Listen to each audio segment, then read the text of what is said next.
Graça e paz, meus amados, que o nosso bondoso Deus nos abençoe nesse dia de hoje, nesta manhã, quando nos reunimos para adorar o seu nome, bendizer o Senhor por toda a sorte de bênçãos que Ele nos concede em Cristo Jesus. É motivo de alegria nos reunirmos com o povo de Deus, motivo de alegria poder cantar os seus louvores, falar de sua grandeza. É motivo de alegria saber que em Cristo nós temos esse acesso aberto a Deus, apesar de sermos pecadores. O sangue de Cristo, do seu Filho amado, nos purifica de todo pecado. E é bom ter essa convicção no coração, ter essa certeza e saber que podemos chegar diante de Deus para adorá-lo e bendizê-lo. Eu gostaria de convidá-los a abrir a palavra de Deus no Evangelho de Lucas, como tem seguido nossa liturgia, no capítulo 6, e vamos colocar nossa atenção nos versos 27 ao verso 36.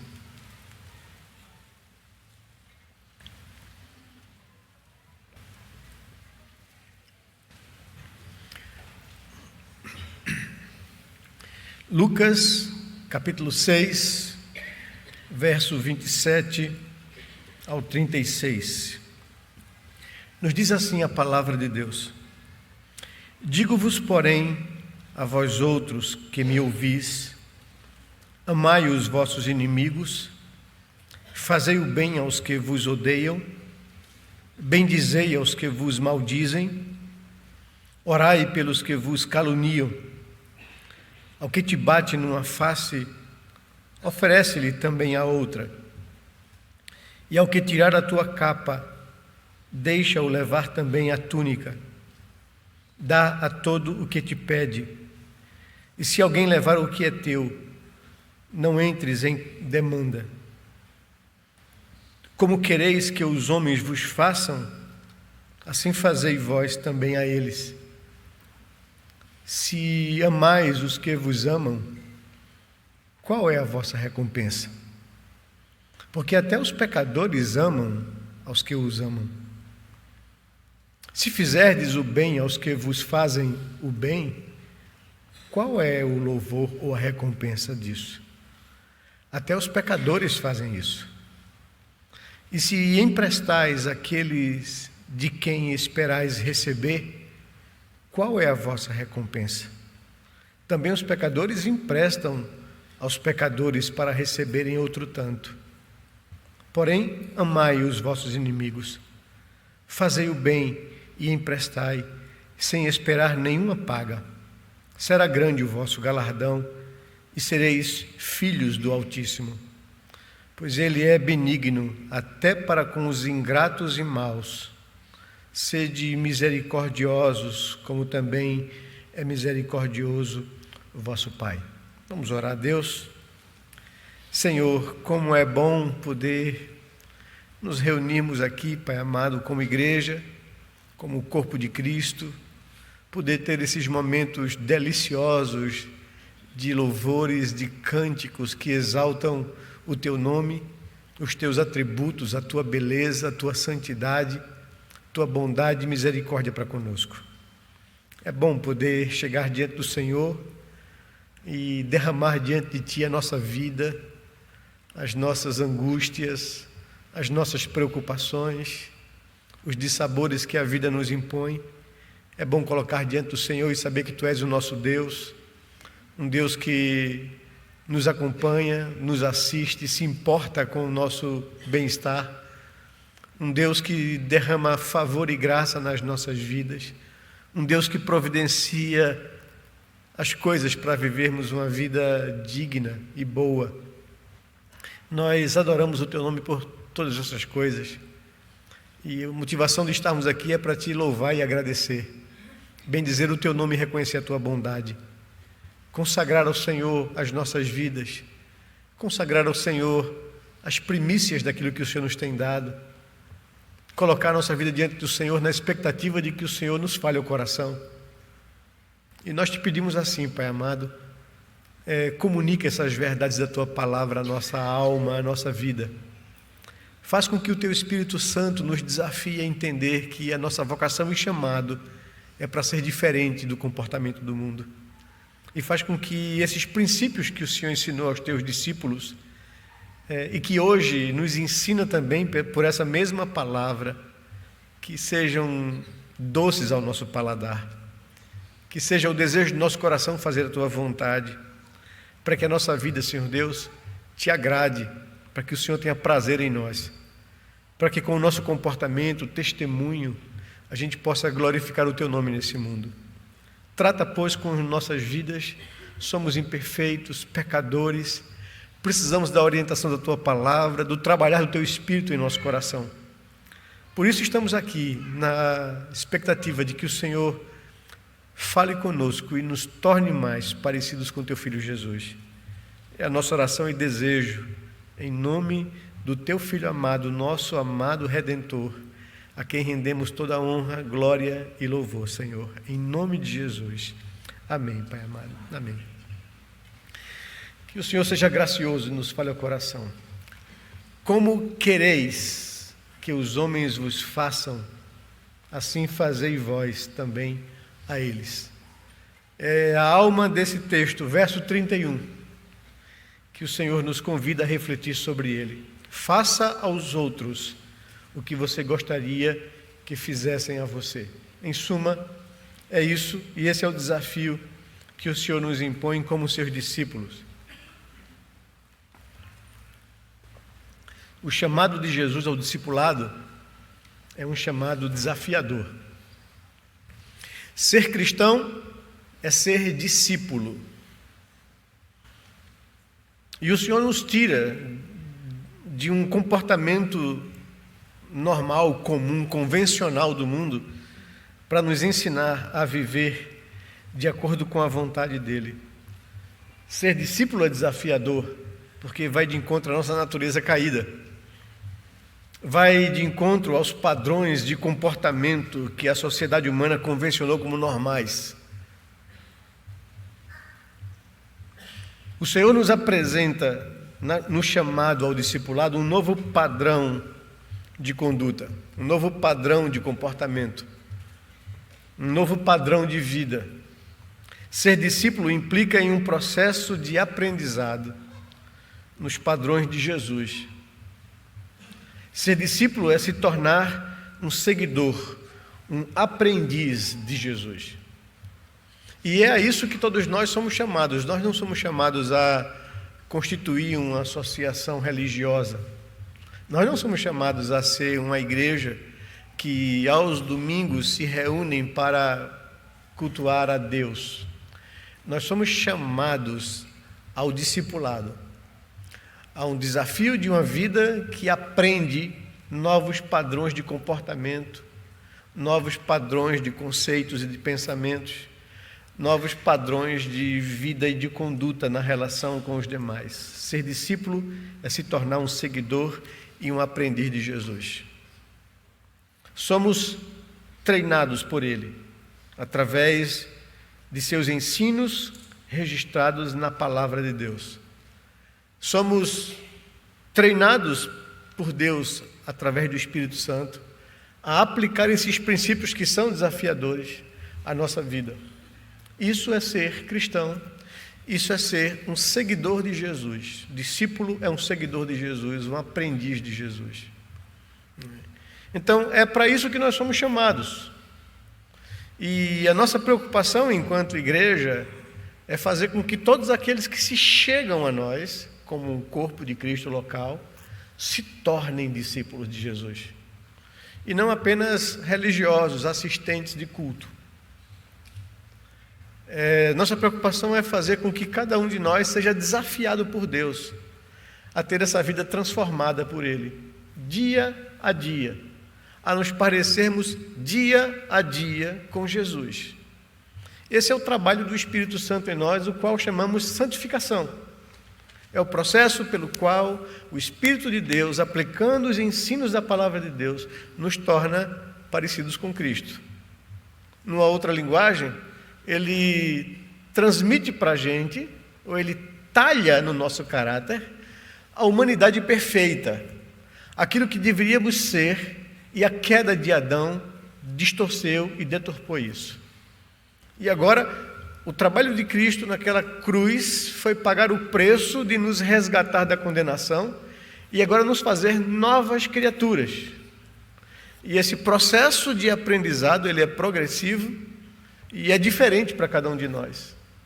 Deus trabalha o coração de cada um de acordo com as nossas necessidades, com as nossas dificuldades, com as nossas próprias características e peculiaridades.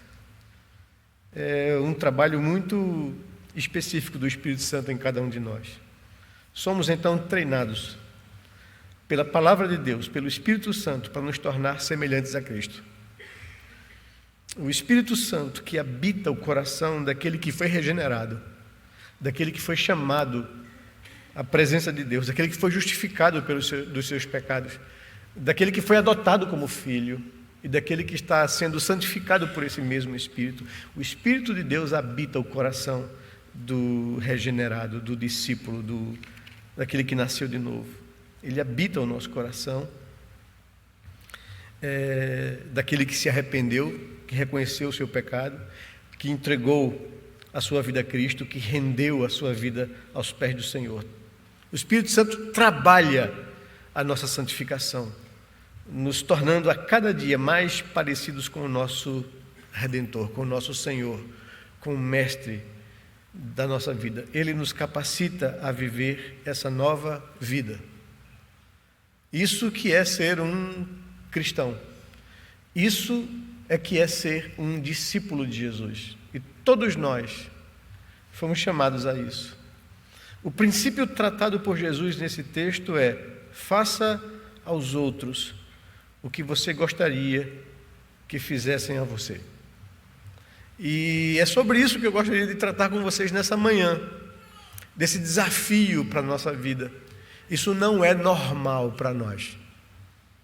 A nossa natureza caída e pecaminosa não recebe com alegria ou com prazer esses novos conceitos, esses novos desafios de vida, de comportamento. No verso 31 encontramos esse princípio que norteia todo o raciocínio de Jesus. Como quereis que os homens vos façam, assim fazei-o primeiramente vós mesmos a eles. Eu gostaria de chamar a atenção, em primeiro lugar, para o comportamento natural do ser humano, convencionado nos padrões de relacionamentos humanos, e que eu reajo conforme a pessoa agiu comigo. Nós aprendemos que nós vamos fazer para os outros o que os outros fizeram para a gente. Esse é o comportamento natural do mundo, né? Mas aqui o Senhor nos traz um grande desafio. O verso 32 até o verso 36, ele está tratando disso. Ele diz: se amais os que vos amam, qual é a diferença disso? O que isso tem de especial? A resposta é intrínseca no texto: nada. Se você ama a quem lhe ama, não há virtude nisso. Há só uma reação de amor para um amor recebido. E ele raciocina dizendo no verso 32: até os pecadores amam os que vos amam. Não há nada de diferente nisso. E não há absolutamente nada de singular ou especial nisso. Isso é comum, isso é natural, é a regra dos relacionamentos. O verso 33 ele diz: se fizerdes o bem aos que vos fazem o bem, qual é a recompensa? Ou qual é a diferença? Qual é o louvor disso? Ele disse: nenhum. Até os pecadores fazem isso. E no verso 34 ele diz: e se emprestais àqueles de quem esperais receber, qual é a virtude disso? Se você empresta a uma pessoa que você sabe que tem condições de lhe retribuir o que você fez, não há nada de especial, de diferente, de extraordinário, não é? Nisso. Também os pecadores emprestam aos pecadores para receberem outro tanto. E aí ele diz que o desafio é esse: amai os vossos inimigos, fazei o bem e emprestai sem esperar nenhuma paga. Será grande o vosso galardão e sereis filhos do Altíssimo, pois ele é benigno até para com os ingratos e maus. Sede misericordiosos, como também misericordioso é o vosso Pai. E a gente olha para um texto como esse e diz: é bronca, não é? É difícil, não é? É fora do comum, é desafiador. Não é isso que a gente aprende nos nossos relacionamentos, não é? E aqui o texto trata, não é? O trato com os amigos e allegados. Devolvo amor a quem me ama, faço bem a quem bem me faz, empresto ou socorro aqueles de quem espero receber em troca alguma coisa. Ou seja, espero alguma compensação por minha bondade e presteza. Jesus faz um questionamento a respeito desses padrões de comportamentos e valores convencionais, tidos como normais e comuns. Onde está o louvor disso? Essa é a pergunta dele. O que é que tem de especial nisso? O que é que tem de diferente nisso? Não há nenhum mérito nisso. Porque até o pecador caído, em rebelião contra Deus, egoísta em seu modo de comportamento, até uma pessoa assim faz isso. Vive em reação às ações do outro. Se eu sou amado, eu amo. Se me fazem bem, eu também faço bem. Se tem alguém que está no sufoco, precisando de meu socorro, eu ajudo, na intenção ou na expectativa de que quando eu estiver em apuros, ele me ajude também. E o Senhor diz: qual é o mérito disso?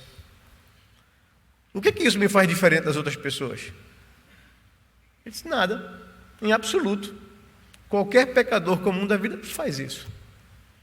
Reage dessa forma, ou tem isso como padrão de comportamento normal.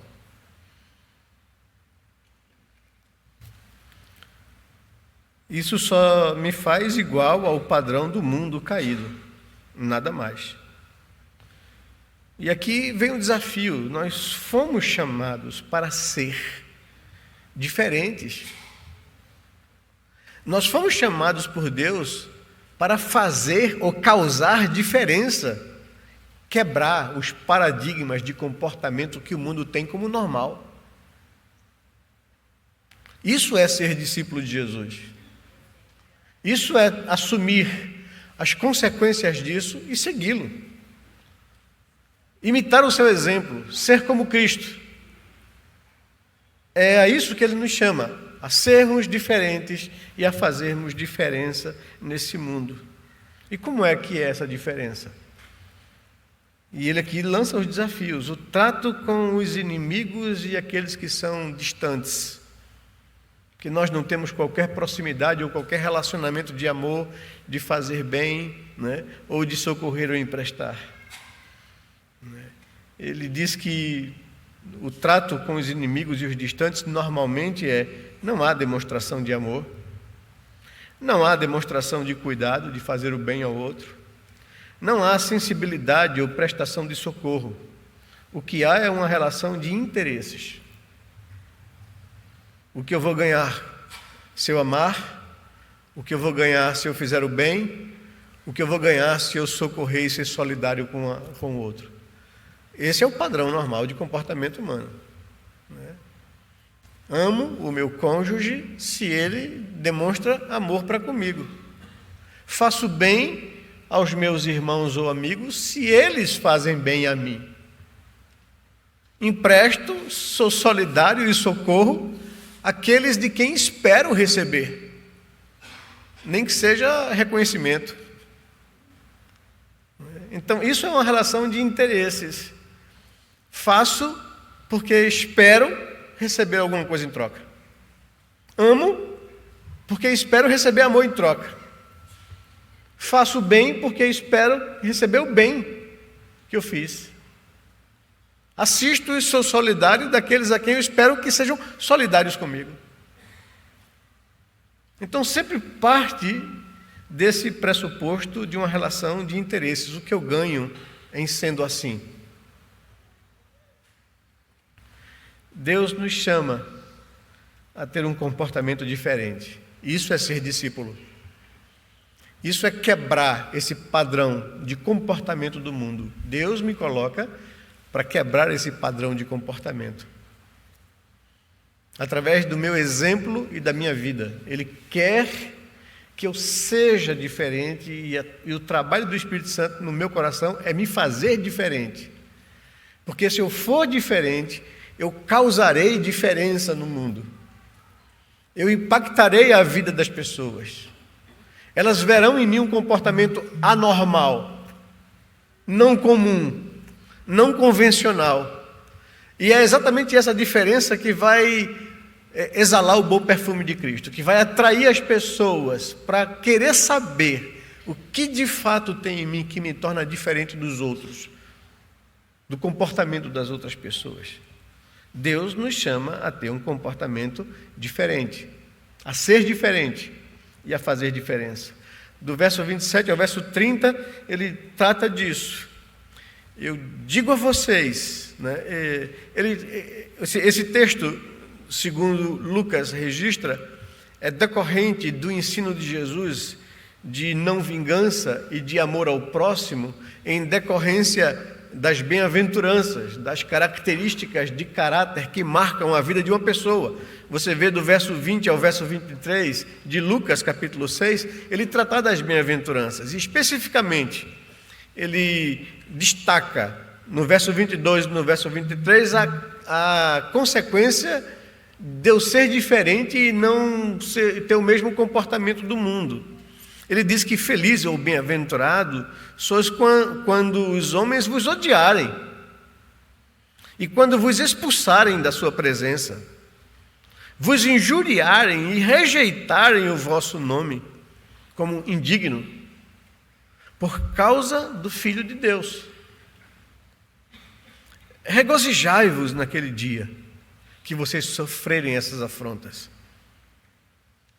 Regozijai-vos naquele dia e exultai, porque grande é o vosso galardão nos céus, pois desta forma procederam seus pais com os profetas. Então ele coloca essa dura realidade naqueles que entregam a vida a Cristo. Vocês vão ser odiados, expulsos da companhia das pessoas, porque a presença de vocês incomoda. Vocês serão injuriados, rejeitados, por causa do nome do Filho de Deus. Porque dessa forma é que fizeram os vossos pais contra os profetas. E ainda no verso 26, quando ele está aqui lançando lamentos a esse mundo que persegue aqueles que são de Cristo, ele diz no verso 26, ai de vós, o contrário daquilo que ele acabou de dizer. Vocês são bem-aventurados quando acontece isso com vocês, mas ai de vós, quando todos os homens vos louvarem, porque assim também procederam seus pais com os falsos profetas. E aqui ele faz um contraste, uma comparação. Como é que os pais dos seus ouvintes, dos seus discípulos, reagiram aos profetas de Deus enviados ao povo? Eles odiaram, eles os expulsaram de sua presença, eles os injuriaram e eles os rejeitaram. Mas bem-aventurado sois vós quando vocês sofrerem essas mesmas coisas que os homens de Deus, enviados ao povo, sofreu. Agora, lamente quando eles vos aprovarem. Lamente quando vocês receberem o louvor deles. Porque assim também os vossos pais fizeram com os falsos profetas. E aí então é quando ele entra com o texto que nós tomamos por base. Porém, verso 27, eu afirmo a vocês, eu digo a vocês, que me ouvem, amem os inimigos de vocês. Amem aqueles que vos odeiam, que vos expulsam de sua presença, que vos injuriam e que vos rejeitam. Amem. Fazei o bem a quem odeia vocês. Bendiga a quem maldiz vocês. Orem por aqueles que caluniam vocês. Ao que bate na tua face, ofereça-lhe também a outra. No contexto aqui não reaja da mesma forma que eles agiram contra vocês. Não agrida quando você for agredido. Dar a outra face significa exatamente se comportar diferente do comportamento normal. Ontem eu estava andando de bike, dando uma voltinha de bicicleta, já estava final de tarde para início de noite, e não sei por que cargas d'água, um taxista, acho que se irritou, e botou o carro para cima de mim e me jogou na pista fora. Se evadiu e foi embora. A vontade que dá é você, ai meu Deus, se eu tivesse com um carro aqui ou uma moto, eu ia atrás dele. Não é? Esse é o comportamento natural da gente. Depois que esfria a cabeça, que a gente passa um remédiozinho nos arranhões, né? Depois que a gente toma uns analgésicos para o corpo não doer tanto, aí a gente bota a cabeça no lugar e olha para um texto como esse e diz, não, Deus quer de mim um outro comportamento. Eu não posso agredir a quem me agride. Né? Claro que eu não vou ficar mais na frente dele ou do lado dele, né? Porque eu não sou doido, né? Mas o que Deus quer dizer é que eu não posso reagir na mesma medida que eu sou afrontado. Porque isso é o comportamento natural do mundo. Isso não significa que a gente vai virar saco de pancada e vai gostar disso. Mas significa dizer que eu não vou... preciso ser como Jesus, que quando maltratado, ele não reagiu com ameaças. Quando ultrajado, ele não fez ameaças. Quando maltratado, ele não maltratou ninguém. Mas entregava-se àquele que julga retamente. Né? Porque dele vem a vingança. Porque dele vem o juízo justo. Deus nos chama a ter um comportamento diferente. Digo-vos, porém, a vocês, que dão ouvidos a mim, aos meus ensinamentos, sejam diferentes. Façam diferença. E como é isso? A gente pergunta, e o texto nos diz, o Senhor Jesus nos ensina. Lucas registrou, amai os vossos inimigos. E eita desafio, Senhor. Como é que eu posso amar a quem me tem por inimigo, a quem me faz mal? E o Senhor diz, esse é o desafio. É isso que é diferente. É isso que vai fazer você diferente do mundo. Senão você vai ser igual aos pecadores. E que louvor nisso? E aí a gente entende que ser cristão, que ser um discípulo de Jesus, não é ser uma pessoa religiosa, ligado a alguma denominação religiosa e frequentador de cultos. Eu sou desafiado por Deus a ir contra essa natureza que habita em mim. Eu sou desafiado por Deus a ser diferente, para que em mim seja expressado o caráter de Cristo Jesus. Para que as pessoas vejam Cristo em minha vida e sejam impactadas por isso. Senão, não haverá diferença. Amai os vossos inimigos. Faça o bem àqueles que odeiam vocês. Fale bem daqueles que falam mal de vocês. Ore por aqueles que lhes caluniam. Ao que te faz um mal batendo na tua face, oferece-lhe também a outra. Dá outro exemplo de comportamento. Ao que tirar a tua capa, deixa também levar a túnica. Se alguém levar o que é teu, não entre em demanda com ele. Seria isso ser besta? Se tornar saco de pancada do mundo? O que o Senhor está nos ensinando é que eu não causarei nenhuma diferença se eu me comportar como todo mundo se comporta. Essa é a mensagem, esse é o desafio que ele nos lança. Eu estava, enquanto a gente estava aqui na liturgia, um texto me chamou a atenção. Numa dessas aulas de escola dominical, a gente estava tratando dos decretos de Deus e da necessidade que o crente tem de entender a doutrina da graça, porque ela é uma vacina muito eficaz para tirar de nós o falso senso de mérito.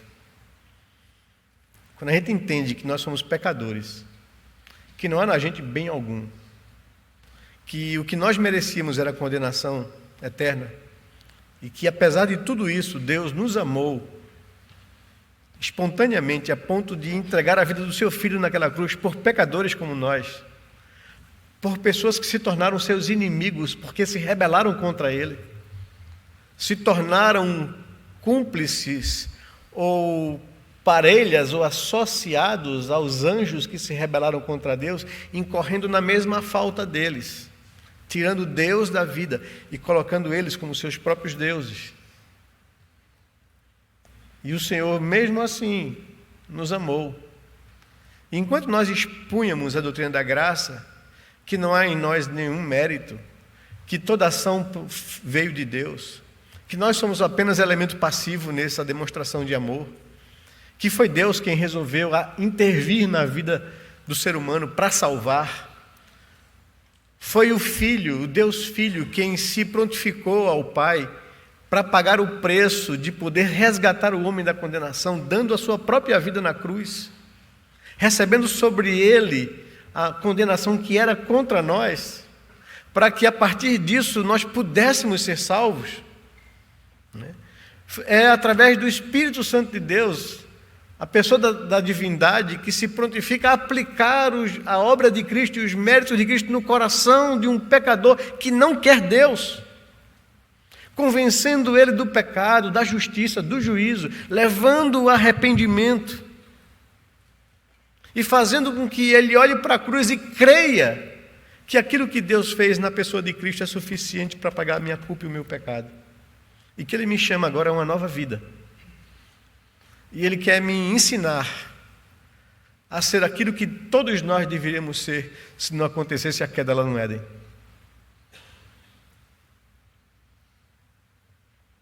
Isso é contra a nossa natureza. Ainda que regenerados, ainda que justificados, ainda que adotados como filhos de Deus, ainda que Deus olhe para nós e não veja mais nenhuma culpa em nós, porque a nossa culpa caiu sobre o seu Filho, ainda assim nós carregamos essa natureza tendente a reagir como o mundo convenciona como normal. Quando maltratado, reage com maus tratos. Quando ultrajado, ameaça. E Ele está dizendo: eu chamei vocês a uma coisa diferente. Eu não morri na cruz para que vocês se tornassem iguais, fossem as mesmas pessoas tendo os mesmos comportamentos. Eu morri na cruz para transformar a sua natureza numa natureza perfeita, antes da queda no Éden. E eu sei que vocês não têm condições de viver isso. O cristianismo não é moralidade. Nós vivemos uma luta constante para subjugar essa natureza pecaminosa que a gente carrega ao que Deus quer. É por isso que Ele deixou a palavra, para nos instruir. E quando nós falávamos isso, essas coisas, lá na classe, alguém levantou uma questão: mas pastor, é preciso para ser salvo crer nessas coisas? Eu digo, não necessariamente. Uma pessoa pode ser salva e não ter consciência de tudo que a salvação implica. Ela não, para ser salva, ela não tem que ter compreensão de tudo isso. Mas E aqui o verso 40 do próprio capítulo 6 diz que o discípulo não está acima do seu mestre. E aqui é a frase que eu quero com vocês. Todo aquele, porém, que for bem instruído, será como o seu mestre. Então, tem crentes que não se deixam trabalhar pelo Espírito Santo, que não querem nem saber de um ensino como esse. Eu não vou me sujeitar a isso. Né? E tudo isso porque guarda em si um resquício de mérito, porque reivindica seu direito, porque no trato com o outro é um trato de, se você quiser ser amado, me ame, se você quiser que eu faça bem a você, faça o bem a mim. E Jesus diz, qual é o louvor disso? Os pecadores se comportam dessa forma, e não foi para isso que eu enviei o meu filho para morrer naquela cruz, para lhe livrar da condenação e para lhe fazer nova criatura. Então, uma pessoa, mesmo não conhecendo esses desafios e a dimensão da graça de Deus para a transformação da vida, ainda assim pode ser salvo, claro, mas nunca será como Cristo. Nunca será como Cristo. Vai ser um religioso, frequentador de igreja, daquele tipo de bateu, levou, e não vai nunca expressar na sua vida o comportamento de Cristo Jesus. Porque não entendeu a graça na sua plenitude. Porque não entendeu o que é ser discípulo de Jesus. Entendeu o que é ser religioso, mas não discípulo. Ele é uma pessoa que se julga salvo porque creu na graça de Deus, mas não deve satisfação a ninguém.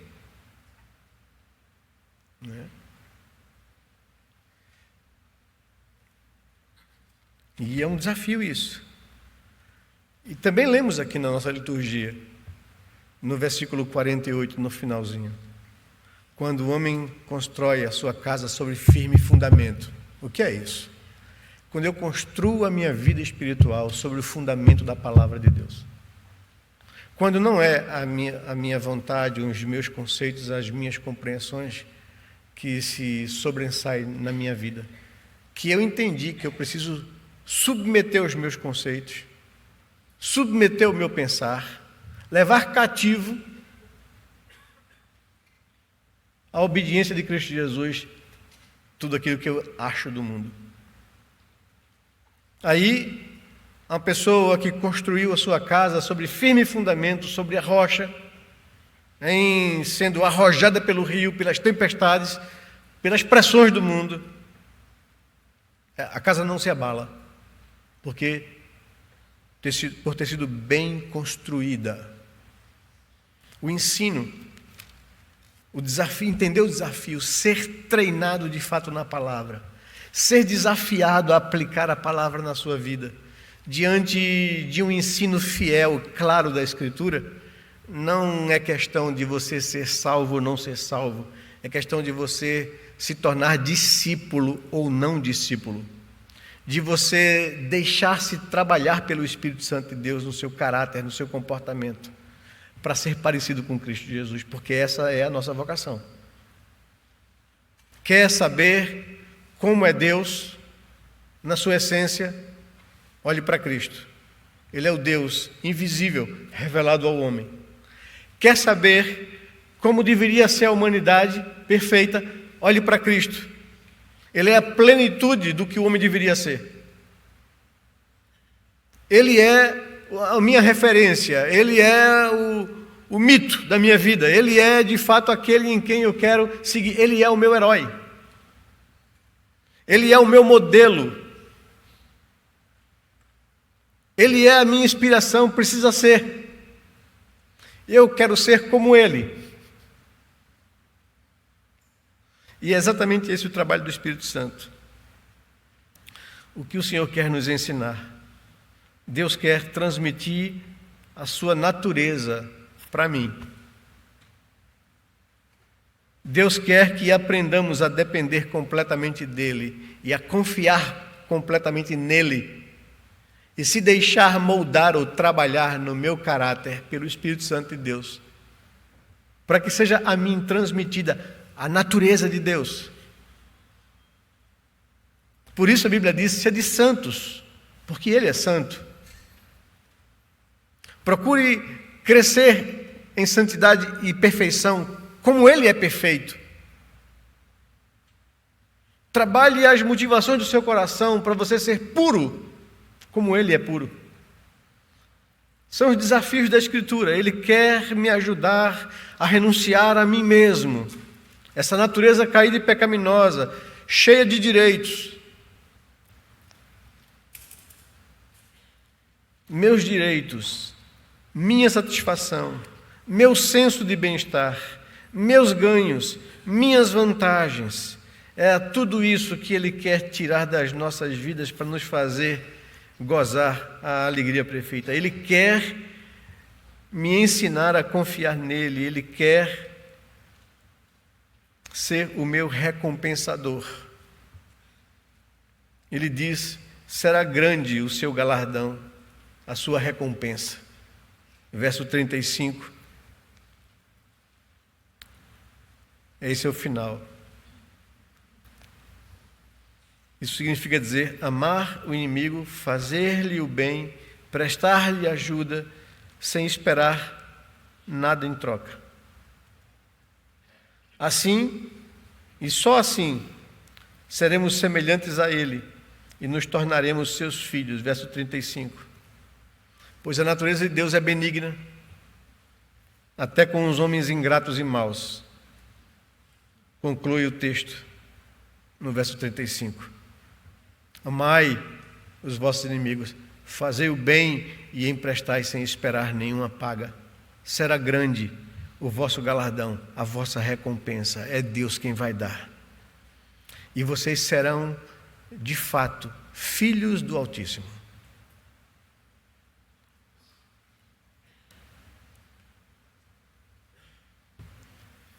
Esse é o desafio para a minha vida e para a sua vida.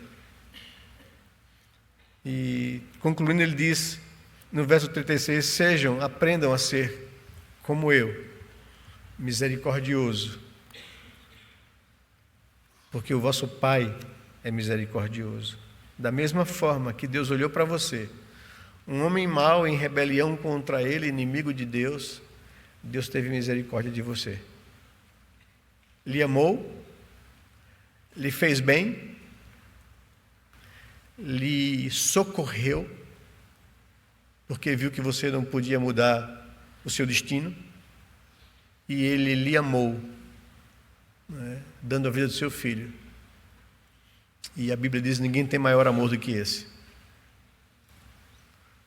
A Bíblia diz que Deus amou o homem de maneira tal que entregou o seu filho, para que o homem não pereça, mas tenha vida eterna.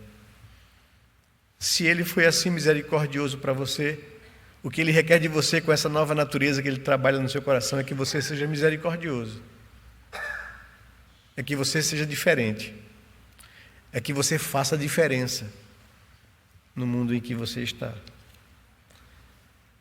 É desafiador, muito desafiador. É contra essa natureza caída que a gente carrega? É. Temos como fazer isso na nossa própria força? Não.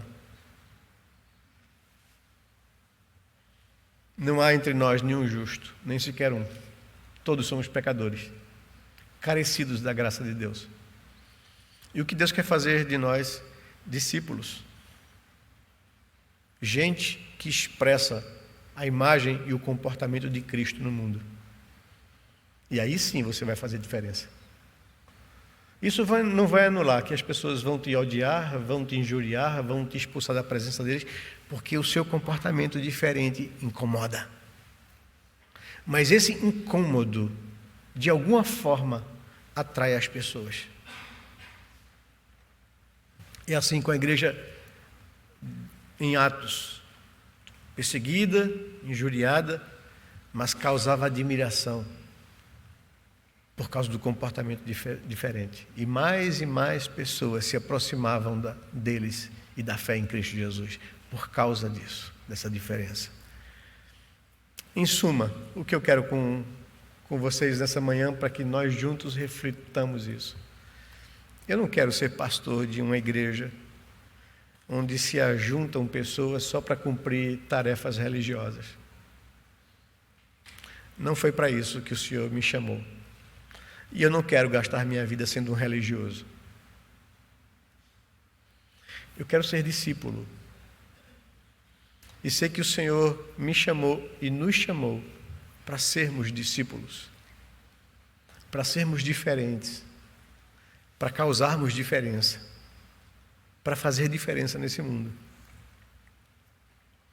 E por isso eu preciso ser bem instruído, desafiado, né? Para que eu me pareça com o meu mestre. Para que Deus tenha prazer em mim como tem prazer na vida do seu filho.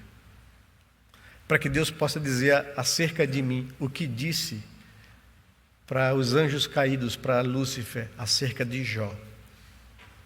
Vês meu servo Jó? Ele é diferente.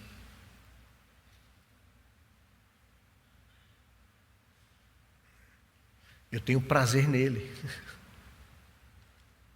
Deus quer dizer de mim e de cada um de vocês o que ele disse, testemunhou para aquela multidão lá no Jordão, quando Jesus se aproximou para receber o batismo de João. Esse é o meu filho amado, eu tenho nele prazer. A pergunta que eu preciso fazer para mim é: a minha vida causa isso em Deus? Ele olha para mim e diz: eu tenho prazer na vida de Cláudio. É isso mesmo.